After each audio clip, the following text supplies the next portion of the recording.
let's pause this conversation real quick because I'm worried about your drinking. And if you don't stop drinking, I'm going to divorce you are two totally different conversations. This is how women communicate. And this is a big problem between men and women. Women need to be more direct with, you don't say, I'm worried about your drinking. You say, hey, you're drinking and it's impacting your leadership abilities as a father, and I don't like it, and I'm questioning the marriage. That's what a woman ought to say if she really cares about the relationship. And if a man really cares about the relationship, then what he ought to do is hear the concerns of his wife and emphasize them by about 200 to 300%.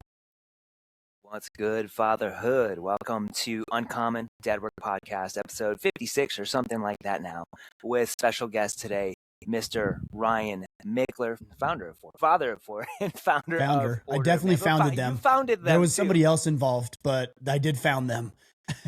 You founded them for sure. And we're here to That's talk right. about something that today that I think that too little of us talk about as men. Because we try to hold it together. And we're going to talk about the big D word today.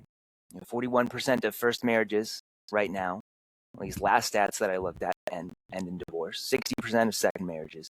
73% of third marriages. Most of these are initiated by women. And chances are that you know a guy who's been affected by this or who is going through this right now. And he's probably not talking about it. You might not be talking about it with him. I know my parents are divorced. My mom is double divorced. And my parents are unimaginably amicable. They're still like friends. And they met when they were in high school. And yet, when we get around that topic, you can still tell that there's some emotion about it. You can still tell that they're still carrying some feelings about it. And I don't know how you feel about this, Ryan, but not every marriage can or should be saved. And not every ending is failure. But I want to get into this with you because this is something that I have seen you really get into recently.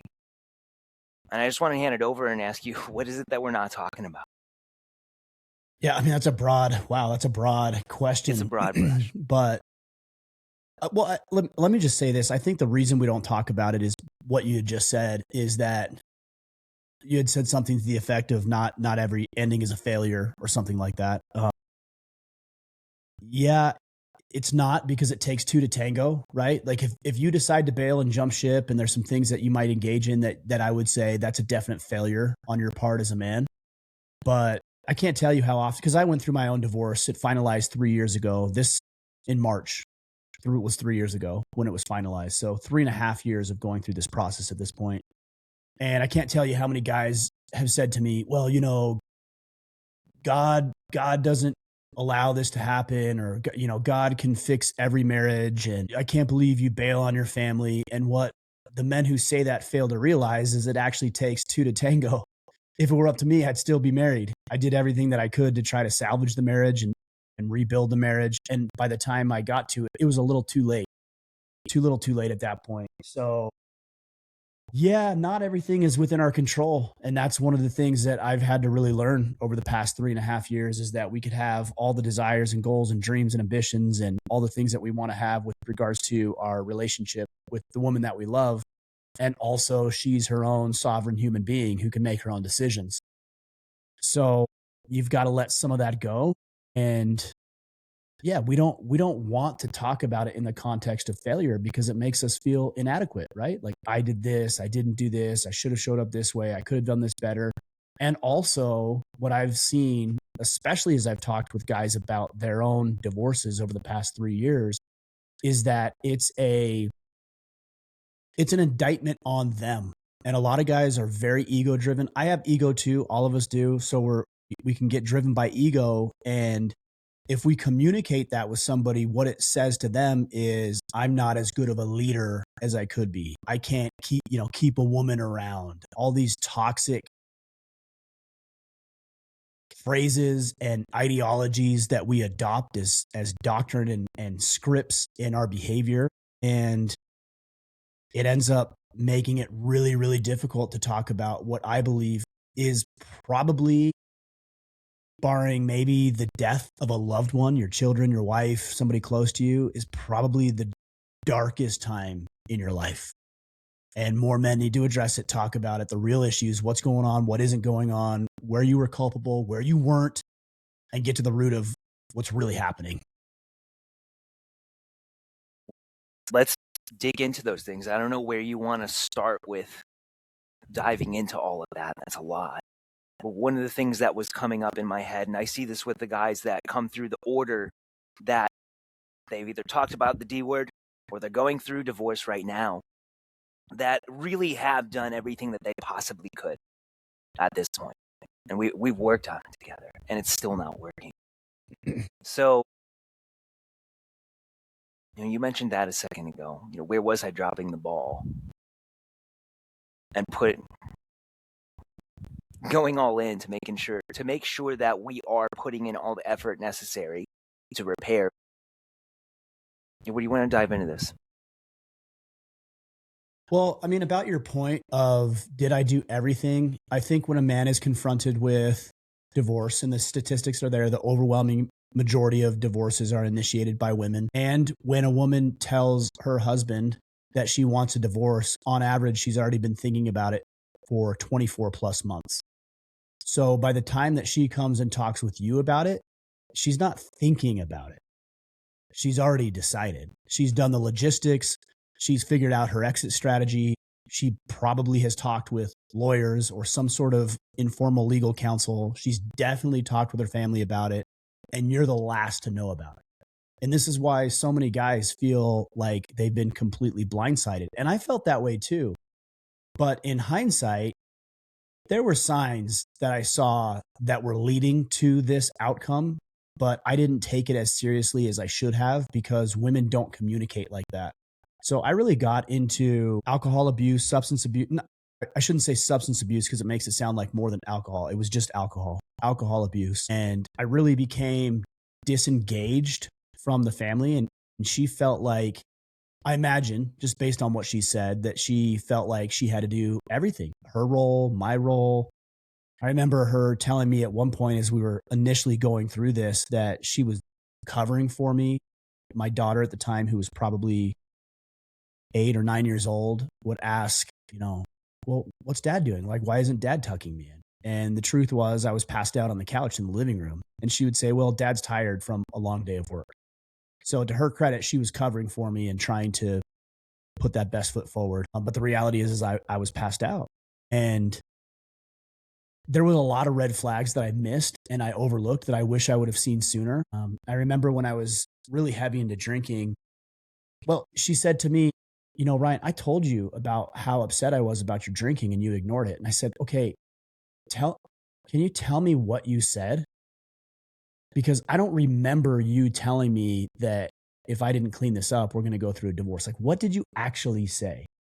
What were the words that you used? And I wasn't challenging her. I was being curious. I really wanted to know. And I'll never forget the answer. She said, I told you that I was really worried about your drinking. It's like, okay, let's pause this conversation real quick because I'm worried about your drinking. And if you don't stop drinking, I'm going to divorce you are two totally different conversations. But this is how women communicate. And this is a big problem between men and women. And it needs to be fixed by both. Women need to be more direct with men. You don't say, I'm worried about your drinking. You say, hey, you're drinking and it's impacting your leadership abilities as a father. And I don't like it. And I'm questioning the marriage. That's what a woman ought to say if she really cares about the relationship. And if a man really cares about the relationship, then what he ought to do is hear the concerns of his wife and emphasize them by about 200 to 300%. So if she says to you, hey, I'm frustrated that you get home late every day, amplify that by about 300%, meaning, hey, it makes me feel like garbage. It makes me feel unimportant. It makes me feel like you don't care about me or the family and all you care about is work. Or it makes me feel like maybe there's somebody else that you're spending time with when you come home late from work. Whatever she says, amplify it by about 300%. And you're going to be better off when you do that. But nobody talks about that.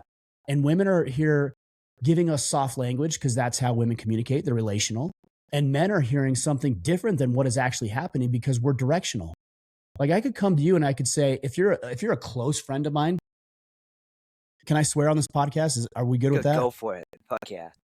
Yeah. So I could come to you and I could say, hey man, you're fucking up, dude. Like you're putting on a few pounds and I know you're fit, but if I saw that you were slipping, I'd be like, dude, why are you 20 pounds? I haven't seen you for a month or two and now you're 20 pounds heavier. Like, what the fuck is going on with you? And men will hear that and will resonate with that, but that's not how women communicate. So there's a big disconnect between the way sexes communicate, and it creates some real problems in what is actually happening, the dynamics between the two. Yeah. Yeah. I would love to be addressed like that. if I was slipping, I would love for you to come to me and be like, what are you doing? Right. I'm blessed that my wife has no problem being really direct as well, because she'll let me know and I'll let her know in a loving way. For better or worse, right? Yeah, right? Yeah, ladies listening, don't be afraid to give it to us direct. And guys, sometimes I know a lot of guys have a hard time receiving that. They just feel like their wife is criticizing them. What do you have to say to those guys? Well, let's talk to both, right? So for the guys, like, relax. All right, she loves you. If she's bringing it up, it means she still loves you. If she's quiet or dismissive, it means she's tapped out. So when a woman actually comes to you and says things, she's taking a real risk. There is a real risk for women. Physical violence, emotional neglect, sexual abuse, gaslighting, making her feel stupid and inferior. These are all things that women rightfully, in a lot of ways, complain about. And so if she has the audacity, the courage to come to you and say, hey, not cool. What's going on? Not cool. What that actually means is I still love you and there's hope in this. So gents, drop the ego, listen to her. Now, you may not totally agree with her. You don't have to agree exactly, but you can acknowledge that she sees a problem. It's the best analogy I heard for this. Who was it?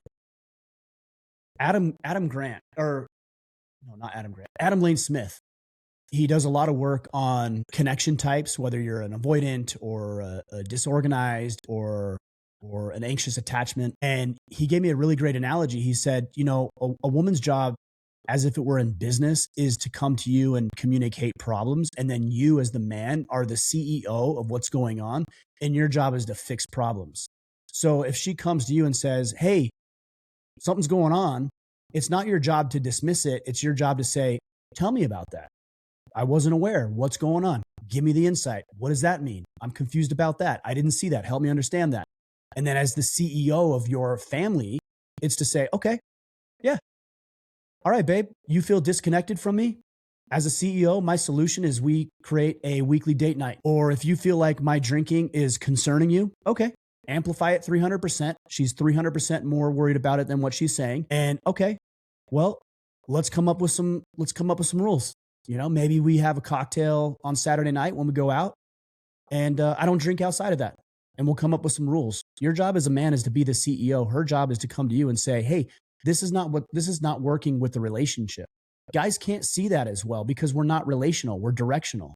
So if I come to you and I say, hey, bro, you're messing up, I don't really consider as quickly as a woman would consider the fact that might have hurt your feelings, because I don't really care. I just know you're messing up and I want you to get better. A woman will never say that as directly because she's indexed the way you feel about it.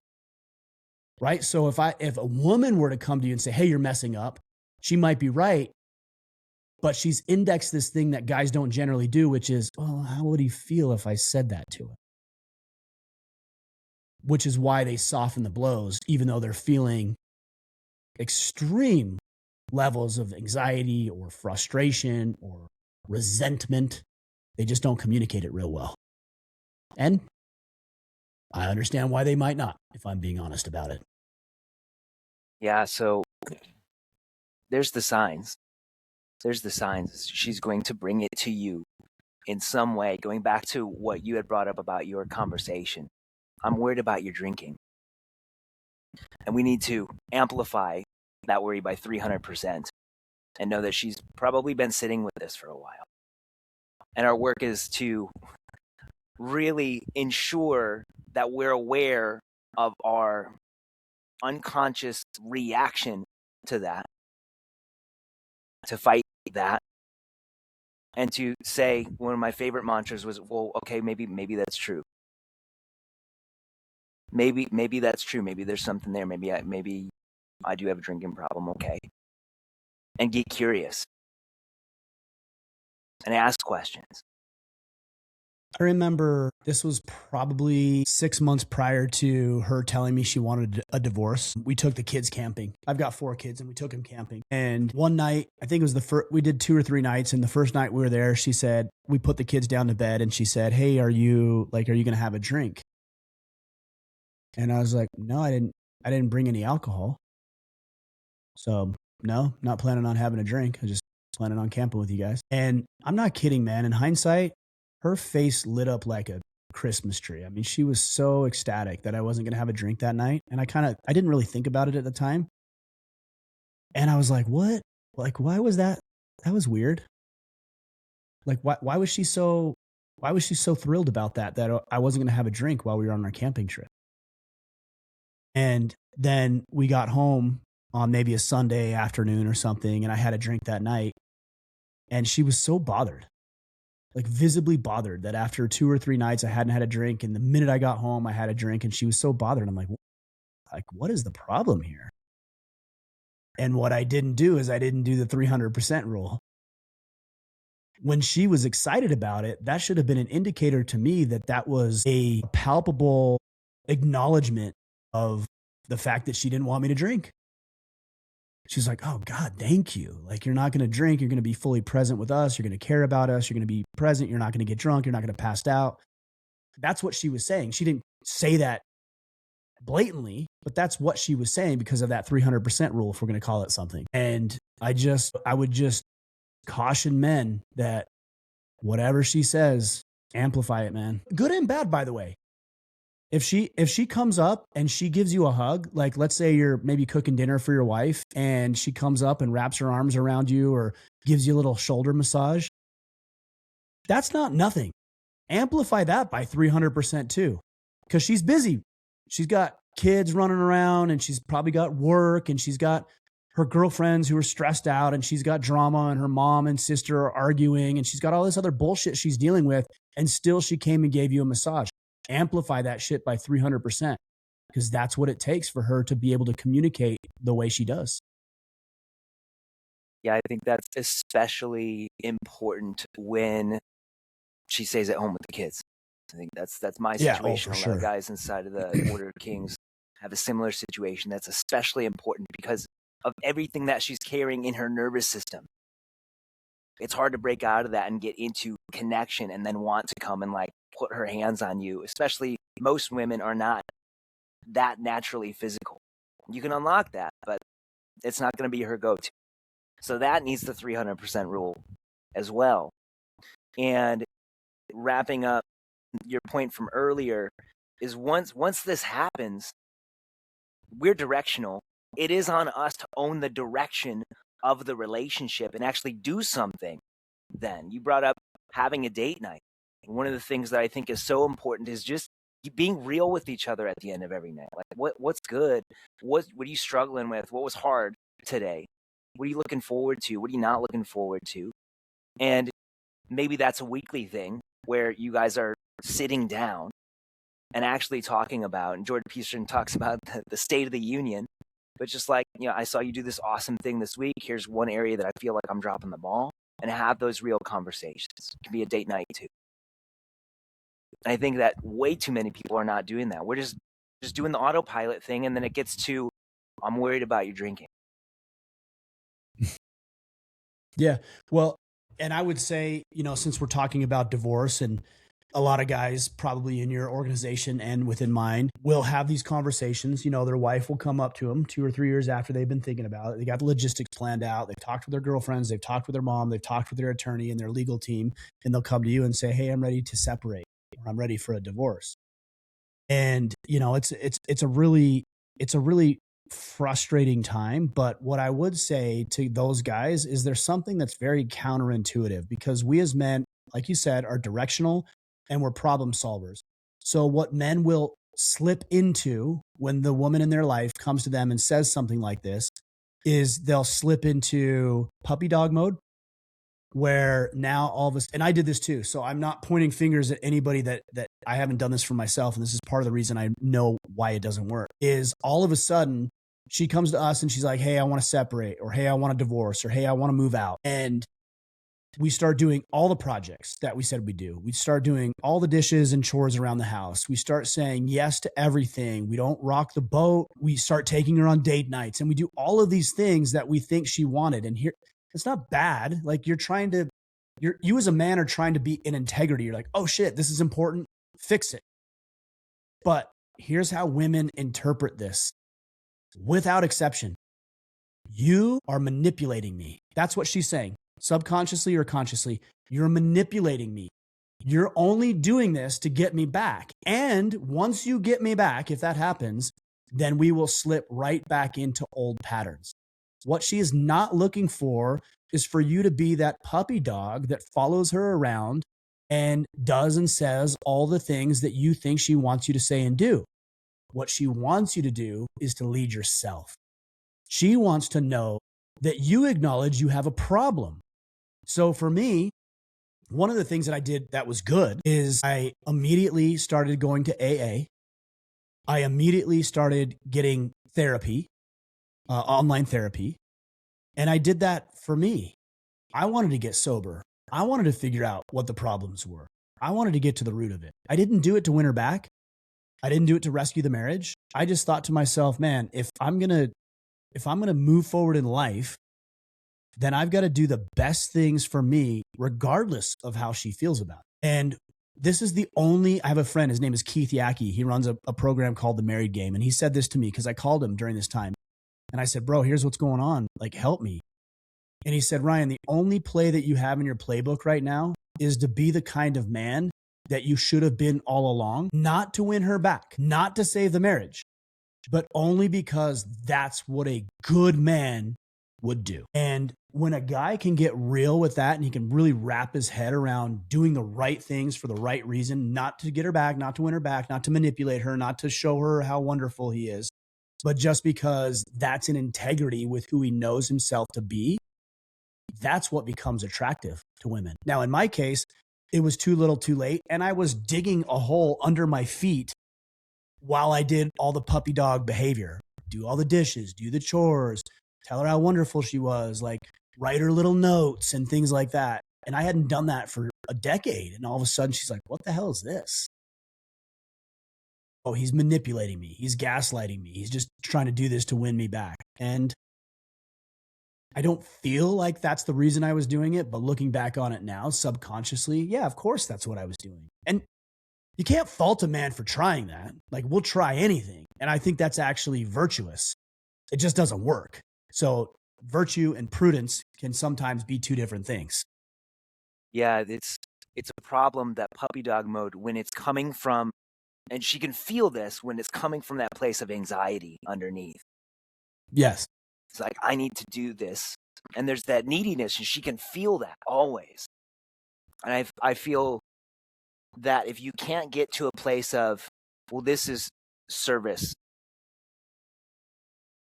I'm doing this to be of service and to be all in this relationship, and instead it's this needy anxiety, this puppy dog, I need to fix this and win her back, it just pushes her away more. It's the energy of it. So I'll give you a specific example. When this whole thing went down with my ex-wife, I stopped doing things that I was doing. Like jujitsu was a big part of my life at the time. And I stopped going to class as regularly. I remember I went to a week-long jujitsu camp where I was supposed to be there for 5 or 6 days, fully there, 100% there. And I came back to my house. I drove 45 minutes to come back to my house. And she was bothered by that. Because that's the puppy dog thing, right? Like, oh, the puppy dog needs to go back and get validation and fix things. You know what would have been better for me is to force myself. And guys, sometimes you have to do this, is to force myself to say, nope, I'm not coming back. I'm going to go for 5 or 6 days. I'm going to hang out with my boys. I'm going to learn. I'm going to grow. I'm going to develop, but I'm going to do it for me. And in hindsight, if I would have done that, that would have been significantly more attractive to her. And you can explain it. I'm not saying that you have to just ghost her. But what I would have done in hindsight, looking back, I would have said, hey, babe, look, I know we're going through this really difficult time. And you know as well as I do, I don't want this. I want to salvage and build the relationship. But I also realize that I need to work on myself. There's a lot of deficiencies I have.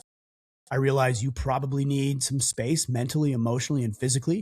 And so I'm going to take the next 5 days. It's going to be really painful for me. I'm going to want to come back. I'm going to want to call you. I'm going to want to have these discussions. I'm going to want to hash things out, but I'm not going to because I need help that you can't give me. Not because you're inferior, just because this dynamic clearly isn't working.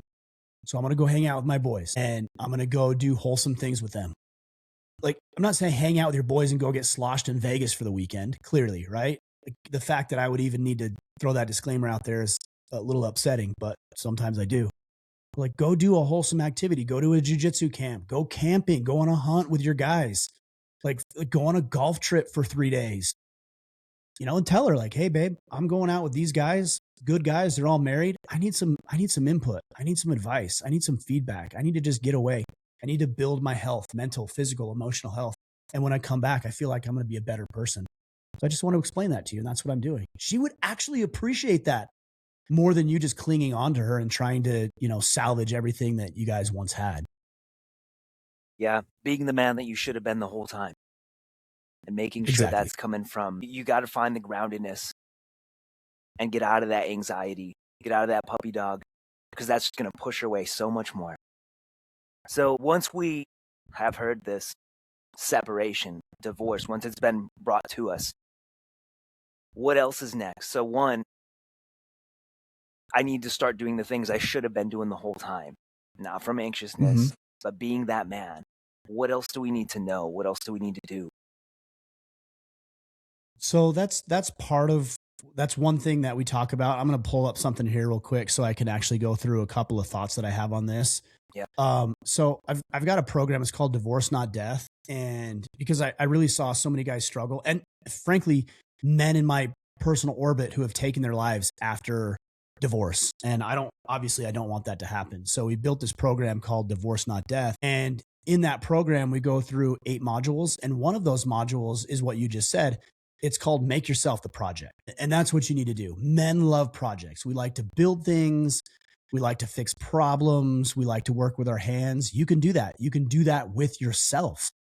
Going to the gym, finding a hobby, finding good friends, building your business, building your wealth, building yourself. These are things that we can do as a man. So that's one of the modules.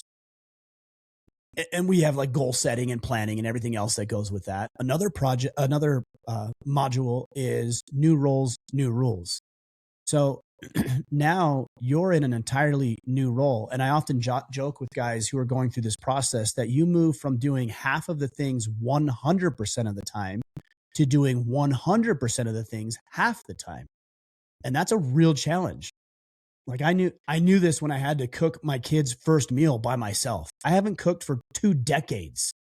And even before that, I was cooking top ramen and hot dogs in a microwave.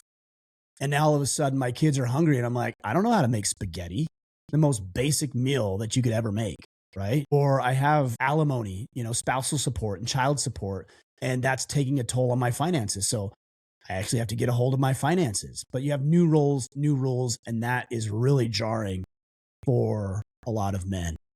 Finding a band of brothers, finding hobbies, building your professional team. That's your CPA, that's your attorney, that's your insurance guy, so that you are able to protect your rights as a father. I'm not saying all women do this, but a lot of women do, is they will become very vindictive, conniving, backstabbing. And now this is a game. It is a game. And if you don't know the rules of the game, then you're going to lose the game. And trust me, she knows. You want to know why she knows the rules of the game? Because she's had 2 years on average of preparation before you even knew there was a problem. So she's got a 2-year head start. She's got her legal team. She's got people who have gone through this before. She's talking with other people about your finances, about your situation. You know what else she's doing? Logging all of your texts, logging all of your emails, making notes about what you've said and what you've done and what you haven't done and what you should do. She's logging and storing all of that shit. And I'm not saying that women are evil. Generally, I'm not saying that. I'm saying she's had 2 years. If I knew I was going to go to battle with somebody and I had 2 years to prepare, I will win that battle. Absolutely, I will win that battle. So building your legal team so you can protect your rights as a father. You can protect your financial rights. You can protect your rights to see your kids. Like, there's a lot that goes behind the scenes in this. And my goal is to really help guys who are facing this currently up to about 12 months post-divorce. If we can navigate that in 12 months relatively successfully, then the subsequent months and years are much easier to manage. Two things coming out of that. The second one is another big, broad umbrella. But the first one is you brought up father's rights laws. And this is something I'm surprised that guys don't know about. And we never think that we need to know about. But what are some of the most important things that we need to know about father's rights? And then what else? What's the next step in that 12-month process after this has begun? So the first thing is that the courts generally, broadly, are skewed towards women when it comes to parental rights. They just are. Even as a young child, and in this case, it was warranted, but as a young child, my mom went through a divorce with my father, and so she got 100% custody, and that was warranted. So that might not be a great example, but they're naturally going to gravitate towards the woman when it comes to parental rights. And again, they're going to document everything that you do. What I tell the guys is I'm like, don't get mad with her. Don't ever, you can be mad. You can be frustrated. You will, but don't ever put that out in public towards her. If guys in my group who are upset and they're mad and they're pissed and they're furious, then I tell them, you come to me first. You come to one of the guys, the other brothers in the thing, and you say, hey dude, I got a call and I got a vent. And you can call me names. You can tell me how big of a bitch she is. You can do all the things, but you're not going to do that to her. And you're certainly not going to put it in writing. I see guys do this all the time. They'll send this drunken text at 2 a.m. about how their wife is an asshole and why she's horrible. And believe me, that text is saved and it is admissible in a civil court. And the judge is going to look at that and say, yeah, this guy's unhinged. Yeah, let's go ahead and file a protective order because of the 5 texts that you made at 2 a.m. when you were drunk. We're not doing that. This is a game. So you come vent to us, and then everything that you put out to her is respectful, is amicable. I'm not saying be a puppy dog. You can still push back, but you're going to do it respectfully and amicably. You're going to document everything. You're going to get your financial house in order. You're going to make sure that your home is a good living space for your children in a safe environment where you have beds and clean places to live. And if she complained when you were married about you not being able to cook dinner, you're going to take an online culinary course and you're going to record it and you're going to document it because all of those things are admissible. And so when you go into a court of law and the judge says, I don't know if you're suited to be able to do this, you could say, well, judge, I actually just went through an 8-week culinary course on how to prepare meals for my family. I actually just bought 2 new mattresses and got a new apartment in this side of town that's a lot safer because this school district was important. Like, this is the game. And it's hard because you don't want to be at odds with her, but you want to play the game well on behalf of your children. Let me say that clearly. On behalf of your children. I have this thing, I call it the 10 commandments of divorce. And I think the 8th or 9th commandment in there, not in any particular order, is I will not weaponize the kids against her. Because it's not about her, it's about your children. And so everything you do is on behalf of your children and you document everything. So when you go into that civil court and the judge says, hey, she brought up this issue about you drinking, you could say, actually, and here's one thing I did. It never got called into question, fortunately, but she could have called into question my drinking. Absolutely, she could have. And what I did when I went to AA is I literally have an AA journal. So there was, 12 to 15 to 20 weeks of me. Hey, I went to AA tonight. Here's the date. Here's the location. Here's an overview of what I talked about. I did that after every single AA meeting because I knew that if I had to go into court and battle with her I could show the judge and say, yeah, drinking was an issue, but I've been to AA for the past 20 weeks. And here's all my notes. Here's what I learned. Here's my sobriety. Here's everything I'm doing. This is why it's so important to be prudent, because a reasonable judge is going to look at that and say, oh yeah, we'll toss that argument out because you're clearly addressing it. This is the game that needs to be played in these situations. So be the man that you should have been the whole time. Get your house in order in multiple ways. Absolutely. Not just your physical health, but financially. Get your accounting under control. Get your finances under control. Get your legal team under control. Everything. Keep notes. Learn how to cook and keep notes. Document it all. Document it all. If you were $20,000 in debt, show how you're paying that down. Show your amortization schedule. Show how you're making $100 a month extra. Show where you moved. Take pictures of their living quarters. Take that culinary course. Document your AA and your therapy sessions. All of that stuff is admissible, and a judge will look at that favorably as if you do that. And by the way, she might not be doing that. So it's actually going to make her look foolish when she makes accusations against you. And you're like, actually, judge, here's 12 weeks of me proving the exact opposite of the argument that she's making. And you give the documentation. And now not only do you look more favorably, she looks foolish. And a judge will take that into consideration as well and believe that she might be vindictive, not actually telling the truth. We got 10 minutes left. And I want to make sure that we get everything that we possibly can here in this amount of time that we have today. We covered that pretty well. But what about as we're going through this, as we're getting beyond this, the other things that we're struggling with as guys? The mental, the emotional toll. What's the toll that this is going to take once you get out the other side, if you get out the other side? Well, you will get out the other side. It's just a matter of how, right? Like, things will pass. Tempers will dissipate. Like, things will get better. You know, I remember when I went through my divorce with my ex, when I would see her, I had this visceral disdain and disgust, even if I just saw her. And that was after the process that I went through, where I just like wanted her when I would see her, and it brought up old memories and I wanted to win her back. And then it went to disdain. And now, 3 years into this, it's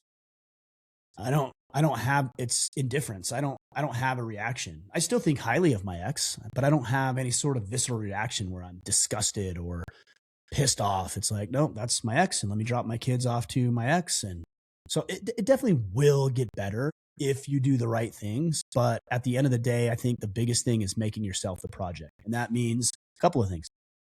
Finding hobbies that you are excited about. For me, hunting is a big part of my life. I love hunting. I love connecting with guys. I like going hunting. I like going into the woods. I'm building a canoe right now. That's something I've never done before. Woodworking, working on a project that I've never done. Like, that's exciting to me. Building my business is exciting. Going to the gym is exciting because I'm seeing my body transform and I'm losing weight and building muscles that haven't been there for decades. That's exciting to me. And then building your band of brothers. And I want to talk about this for a minute because this is so understated for men. And you get this because of the work that you do. But guys, I want to tell you how easy it is. Very, very easy to build a good band of brothers. And there's about 3 places. Yeah. 3 general places where you can find good men in your area. It's very easy. So if you're listening, take notes on this. It's easy. And I'm going to keep saying how easy it is because everyone's like, it's hard to find. No, it's not. It's easy. Okay. Number 1, the men that you want to be surrounded with and build a band of brothers with, number 1 is they're at the gym. So they're doing strength training, they're doing powerlifting, they're doing jujitsu or some other form of martial arts. They're in a running club, they're in a hiking club. So the gym can mean a lot of different things, but they're working on their physical health. And if powerlifting is your thing, type in powerlifting in your area and you'll find half a dozen to a dozen gyms that specialize in powerlifting. Bodybuilding. If you're like, I want to be a bodybuilder, type in bodybuilder on Facebook, bodybuilder groups in my area. You'll find them. I promise you. So that's number 1. Number 2 is they're going to church. And I don't care what We don't need to get into denomination. I'm Christian. We don't need to get into denominations, but they're going to church. They believe in a higher power. They believe in something more important than themselves. They're working on behalf of long-term goals and visions. They have a righteous, virtuous code of conduct for their behavior, and that's where good men are. And the third one is they're at business functions in your area. So they're at Chamber of Commerce, they're at Rotary meetings, they're at Business Network International, and any other business type groups that you have in your area, and they're networking and they're getting to know each other, and you can go and you can meet the movers and shakers. If you don't know who's in your chamber, if you're not part of Chamber of Commerce, then you aren't serious about building a band of brothers. Like, go be part of Chamber. Go meet with the movers and shakers in your area every single week. Rub shoulders with the mayor, with the school district, the people who sit on the school district, the board, the people who are growing businesses. Like, go meet them. Okay, so that's step number one. That's easy. Like, everybody can do that. Again, gym, church, and chamber. Okay. Number two, you have to insert, this is the harder part, and I'll admit that, but you have to insert yourself into the conversations. So when I moved back to Southern Utah from Maine, and I'm from Southern Utah, we lived in Maine for about 3.5 years, moved back after the divorce. I went to a local jujitsu gym. It's the gym that I started training at. And I trained there for about 6 to 8 months before I moved to Maine and started training in Maine. I came back, I talked with the owner. I'm like, hey, I'd like to come back. He's like, cool. Yeah, love to have you back. Let's get you a membership fired back up and get you going. So the first day I was back, I trained for about an hour to 90 minutes, whatever it was. And after training, I was so beat, so exhausted. And I walked off the mats and I went to go change. And I looked over and there was about 6 or 7 men who were sitting in the middle of the mat. And they were all just talking shop. They were laughing and joking and they were just talking shop. And I said, okay, hold on. Like, I got to meet guys in the area. Like, I've got to connect with men in the area. So I stopped what I was doing, came back on the mat, and I just walked up and I'm like, hey guys, mind if I sit down with you? I'm new in the area and just trying to build some friendships and connect with some dudes. And they're like, yeah, come on in. Like, not a single one of them was like, no, fuck off, dude. Like, nobody says that. And so I sat down and I'm like, hey guys, like, again, I'm new in the area. Is there anything going on this weekend? Like fight nights or like anything, Super Bowl part? Like, is there anything going on this weekend that I should know about? And one of the guys is like, oh, actually, there's amateur MMA fights at the fairgrounds. I have an extra ticket. Do you want to go? And I was like, yeah, I'd love to go. And so I went to fight nights with 6 dudes that I didn't know, hung out with them, had a good time, connected with them. 4 or 5 of them are still really close friends with me because I put myself out there. It's nobody's job to make you feel welcome. People think that. They're like, well, people should welcome me. And they should, but it doesn't happen like that. You have to actually go insert yourself into conversations. I do the same thing at the gym. Just the other day, this was on Christmas. I was at the gym. My kids weren't with me for Christmas, so I was feeling a little depressed, a little down. I'm like, you know what? Like, I need some social time here. So I went to the gym and there wasn't very many people there. There's probably half a dozen people at the gym. And there was this guy who was working out on a machine next to me and he had a sleeveless shirt on and he had this really cool coat of arms tattoo on his shoulder. And he had his earbuds in. And so I was looking at him and I just tapped his earbuds and he took his earbud out. And I'm like, hey, bro, I saw your tattoo. Like, is that a military tattoo? Is that like a coat of arms? What is that? And he's like, oh, it's a coat of arms. And he said, I'm from Scotland and William Wallace is in my lineage and Braveheart's one of my favorite movies. And we just started talking and I'm like, that's awesome, dude. So we started talking. I've been on a hike with this guy a couple of times over the past several months just because I said something about his dang tattoo. So we went and hiked and we've hung out and talked shop. He's a great business owner. He's given me good advice. I've given him good advice, but you have to put yourself out there. That I will admit is the harder part than going where the good men are. But if you do that 2-part formula, again, gym, church, chamber, and then secondary, you put yourself in the situation, in the environment, in the conversations, never, ever have a problem with meeting good men in your area. Yeah, I don't have a problem with the second one. My wife is often like, how do you know people's whole life stories when you come back? I'm like, I just talk to people. But it's hard for a lot of guys. Yeah. You threw out the stats on a post not too long ago about, I think it was over 40% of men feel isolated and alone. And I think it's 20% of men have one close friend. And I think that's debatable. Yeah. We're not designed to go it alone, guys. And you can't, you want to be friends with your wife. You want to be best friends with your wife, but you also need to have brothers. Because like you said back at the beginning, nobody's going to give it to you straight like a true brother. Right. And also, with all due respect to our female counterparts, she doesn't know what it's like to be a man. She doesn't know what it's like to have the mortgage payment just weighing heavy on you. She doesn't know what that's like because you've always paid it. She doesn't know what it's like to be a brand new father and not know how to do this because your dad was either absent or a POS. She doesn't know what that's like. Now, I'm not saying she doesn't have her own issues. She does, her female issues, but she doesn't know what male issues are like. So if a woman comes to me and says, oh, I know your dad wasn't around and here's what you should do. It's like, okay, what do you know?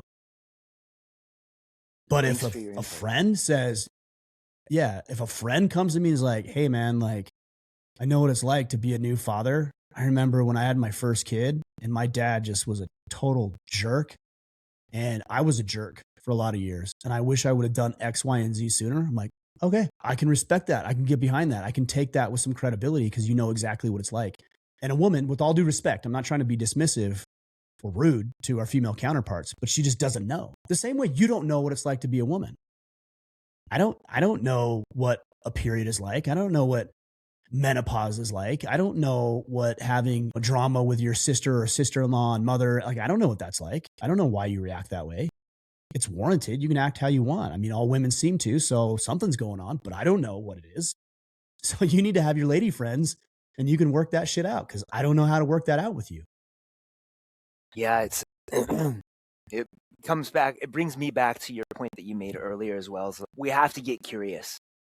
We have to develop and it's a skill, the skill of curiosity and the skill of empathy, really, really trying to the best of our ability feel into what's going on. Because I can't understand what it's like to be a woman, what it's like to be my wife.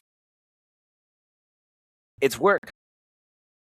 And you're either going to put in that work, coming back to our point of become the man that you should have been the whole time and get to work on yourself and get your house in order, or you're not, and you're going to be disconnected. Yeah. We're coming close to time here, Ryan. I feel like we could do this for 3 hours. I'm sure we could. Anything else? If there's one other thing that you wanted to say that we haven't hit today, what is that? I don't know that we need to come up with something. I think the biggest thing is, if I were to put a little bow on this conversation, here's something that's interesting, and it's a good question you're asking, but sometimes we're always looking for what's bigger, what's better, what's next, what's the other tip, what's the other thing. And while I appreciate our desire as men to find the best route, what I might suggest to you is that you already have all the answers and you're not doing it to the nth degree. I use sports analogies a lot.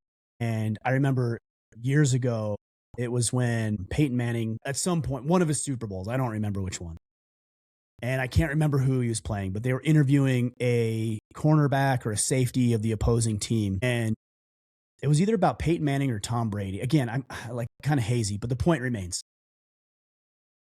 A reporter had said, hey, how do you feel about going up against, let's just say, Tom Brady? How do you feel about going up against Tom Brady?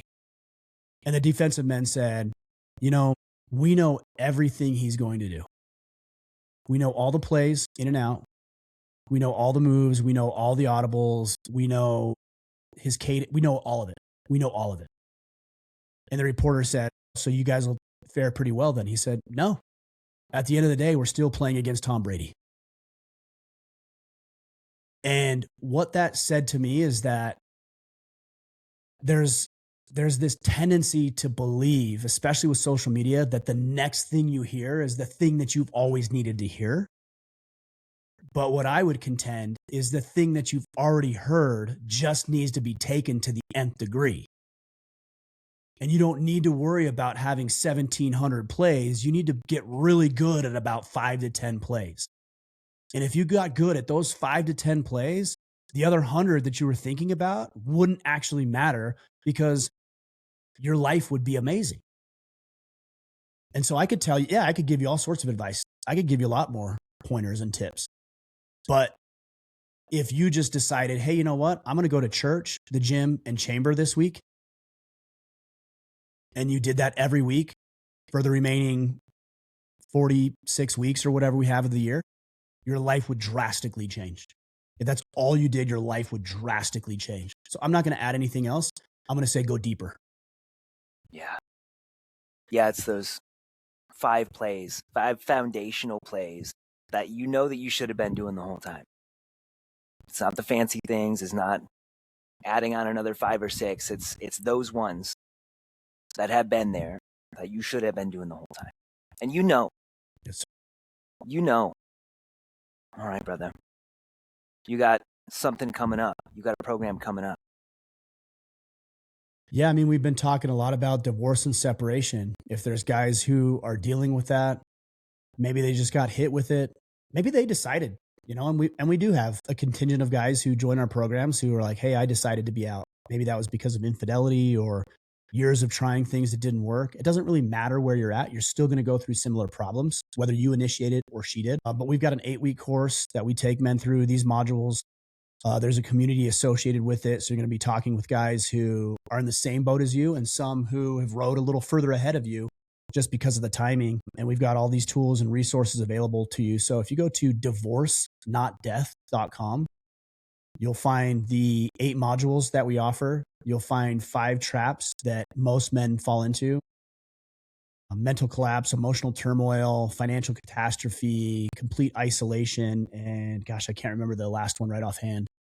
But you'll figure out what those are, and we'll work you through what you need to do to improve your situation and make your life a whole lot better. Deathnotdivorce.com. Yes, sir. No, divorce, not death. Divorce. Death. Divorce, not death. Divorce, not death. Don't mix up the D's.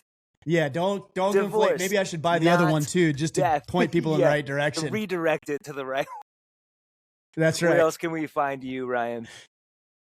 I'm most active on Instagram at Ryan Michler, Michler, or you can listen to the Order of Man podcast and figure out a bunch of other stuff that we've got going on. Definitely go there. It's full of the absolute best stuff. I appreciate it, man. And I appreciate this opportunity. You reached out a couple of weeks ago, and I know we've kind of gone back and forth, but it means a lot that you have enough belief that you're like, hey, Ryan, come on the show and let's talk about some things. And that actually is not insignificant to me. That means a lot to me. And I just want to thank you for sharing your platform with me. You don't have to do that. And you did. So I appreciate it. Guys need this, man. More than ever. We need this. We need to talk about the stuff that we otherwise don't. And yeah, that's it, absolutely. Guys. Thanks for being here. Have an uncommon day. Peace.